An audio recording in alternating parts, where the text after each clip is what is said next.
Italy పటాలమనబడిన పటాలములో శతాధిపతి అయిన కొర్నేలి అను భక్తిపరుడొకడు కైసరియలో ఉండెను. అతడు తన ఇంటి వారందరితో కూడా దేవుని యందు భయభక్తులు గలవాడయుండి ప్రజలకు బహుధర్మము చేయుచు ఎల్లప్పుడూ దేవునికి ప్రార్థన చేయువాడు. పగలు ఇంచుమించు 3 గంటల వేళ దేవుని దూత అతని యొద్దకు వచ్చి కొర్నేలి అని పిలుచుట దర్శనమందు తేటగా అతనికి కనబడెను. అతడు దూత వైపు తేరిచూచి భయపడి, ప్రభువా, ఏమి అని అడిగెను.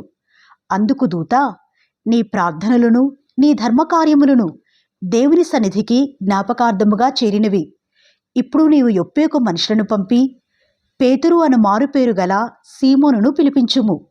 అతడు సముద్రపు దరినున్న సీమోనను ఒక చర్మకారుని ఇంట దిగియున్నాడు అని అతనితో చెప్పెను. అతనితో మాటలాడిన దూత వెళ్ళిన పిమ్మట అతడు తన ఇంటి పని వారిలో 2 తన యొద్ద ఎల్లప్పుడూ కనిపెట్టుకుని ఇండువారిలో భక్తిపరుడగు ఒక సైనికుని పిలిచి వారికి ఈ సంగతులన్నీ వివరించి వారిని యొప్పేకు పంపెను. మరునాడు వారు ప్రయాణమైపోయి పట్టణమునకు సమీపించినప్పుడు పగలు ఇంచుమించు 12 గంటలకు పేతురు ప్రార్థన చేయుటకు మిద్దిమీదికెక్కెను. అతడు మిక్కిలి ఆకలిగొని భోజనము చేయగోరెను. ఇంటివారు సిద్ధము చేయుచుండగా అతడు పరవశుడై ఆకాశము తెరవబడుటయు 4 చెంగులు పట్టి దింపబడిన పెద్ద దుప్పటి వంటి ఒక విధమైన పాత్ర భూమి మీదికి దిగివచ్చుటయు చూచెను. అందులో భూమి యందుండు సకల విధములైన చతుష్పాద జంతువులను, ప్రాకు పురుగులను, ఆకాశ పక్షులను ఉండెను. అప్పుడు పేతురు, నీవు లేచి చంపుకొని తినుము అని ఒక శబ్దం అతనికి వినబడెను. అయితే పేతురు, వద్దు ప్రభువా, నిషిద్ధమైనది అపవిత్రమైనది ఏదైనను నేనెన్నడూ తినలేదు అని చెప్పగా, దేవుడు పవిత్రము చేసిన వాటిని నీవు నిషిద్ధమైన వాటినిగా ఎంచవద్దు అని మరలా 2వ మారు ఆ శబ్దం అతనికి వినబడెను. ఈలాగు ముమ్మారు జరిగెను. వెంటనే ఆ పాత్ర ఆకాశమునకెత్తబడెను. పేతురు తనకు కలిగిన దర్శనం ఏమయుండునో అని తనలో తనకు ఎటుతోచకయుండగా కొర్నేలి పంపిన మనుషులు సీమోని ఇల్లు ఏదని విచారించి తెలుసుకొని వాకిట నిలిచి ఇంటివారిని పిలిచి, పేతురు అను మారుపేరు గల సీమోను ఇక్కడ దిగియున్నాడా అని అడిగిరి. పేతురు ఆ దర్శనంను గూర్చి యోచించుచుండగా ఆత్మ, ఇదిగో 3 మనుషులు నిన్ను వెతుకుచున్నారు. నీవు లేచి క్రిందికి దిగి సందేహింపక వారితో కూడా వెళ్ళుము. నేను వారిని పంపియున్నాను అని అతనితో చెప్పెను. పేతురు ఆ మనుషుల యొద్దకు దిగివచ్చి, ఇదిగో మీరు వెతుకువాడను నేనే, మీరు వచ్చిన కారణమేమి అని అడిగెను. అందుకు వారు, నీతిమంతుడును దేవునికి భయపడువాడును యూదాజనులందరి వలన మంచి పేరు పొందినవాడునైనా శతాధిపతియగు కొర్నేలియను ఒక మనుషుడున్నాడు. అతడు నిన్ను తన ఇంటికి పిలువనంపించి నీవు చెప్పు మాటలు వినవలనని పరిశుద్ధ దూత వలన బోధింపబడెను అని చెప్పిరి. అప్పుడు అతడు వారిని లోపలికి పిలిచి ఆతిథ్యమిచ్చెను. మరునాడు అతడు లేచి వారితో కూడా బయలుదేరెను. యొప్పేవారైన కొందరు సహోదరులను వారితో కూడా వెళ్ళిరి. మరునాడు వారు కైసరియలో ప్రవేశించిరి. అప్పుడు కొర్నేలి తన బంధువులను, ముఖ్య స్నేహితులను పిలిపించి వారి కొరకు కనిపెట్టుకుని ఉండెను. పేతురు లోపలికి రాగా కొర్నేలి అతనిని ఎదుర్కొని అతని పాదముల మీద పడి నమస్కారము చేసెను. అందుకు పేతురు, నీవు లేచి నిలువుము, నేను కూడా నరుడనే అని చెప్పి అతని లేవనెత్తి అతనితో మాటలాడుచు లోపలికి వచ్చి అనేకులు కూడియుండుట చూచెను.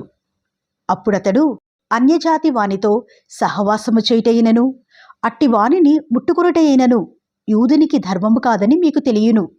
అయితే ఏ మనుషుడును నిషేధింపదగని వాడని అయినను అపవిత్రుడని అయినను చెప్పకూడదని దేవుడు నాకు చూపించియున్నాడు.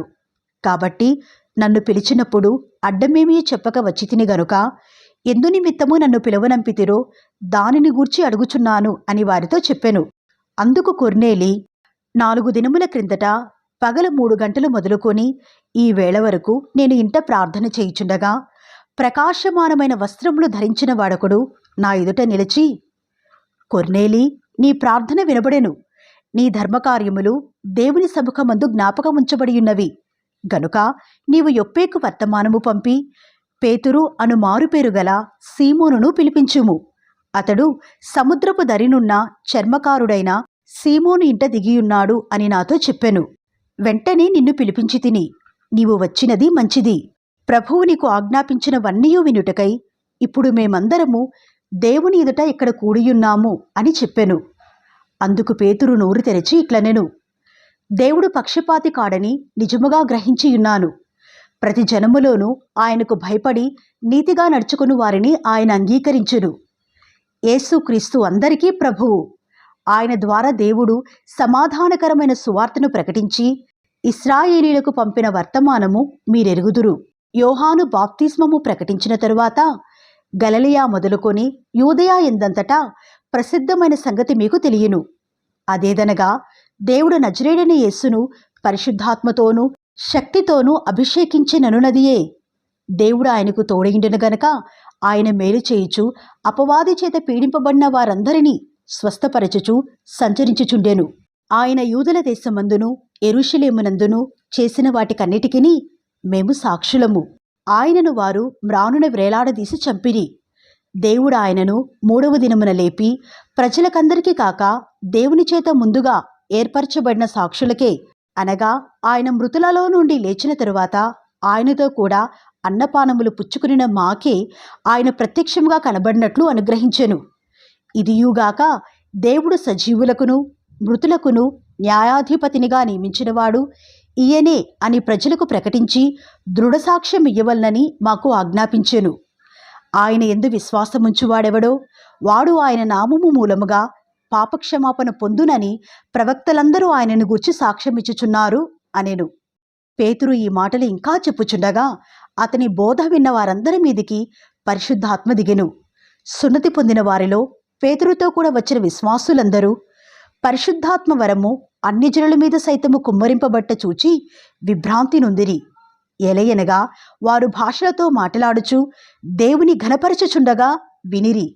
అందుకు పేతురు, మనవలె పరిశుద్ధాత్మను పొందిన వీరు బాప్తిస్మము పొందకుండా ఎవడైనను నీళ్లకు ఆటంకము చేయగలడా అని చెప్పి యేసుక్రీస్తు నామమందు వారు బాప్తిస్మము పొందవలనని ఆజ్ఞాపించెను. తరువాత కొన్ని దినములు తమ యొద్ద ఉండుమని వారతని వేడుకొనిరి.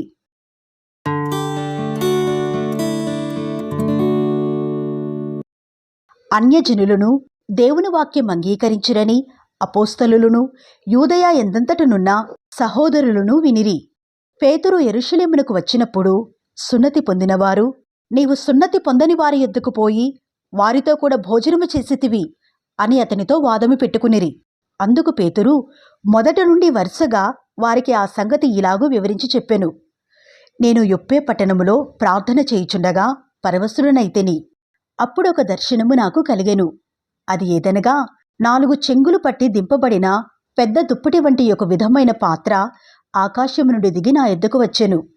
దానివైపు నేను తేరిచూచి పరీక్షింపగా భూమి యందుండు చతుష్పాద జంతువులను, అడవి మృగములను, ప్రాకెడు పురుగులను, ఆకాశ పక్షులను నాకు కనబడెను.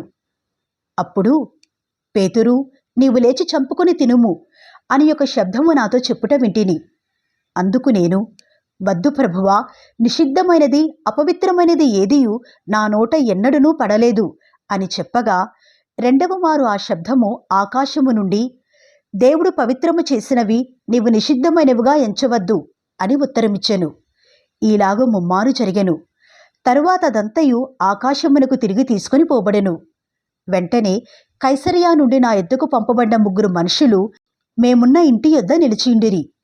అప్పుడు ఆత్మ, నీవు భేదమేమీ చెప్పక వారితో కూడా వెళ్ళుము అని నాకు సెలవిచ్చెను.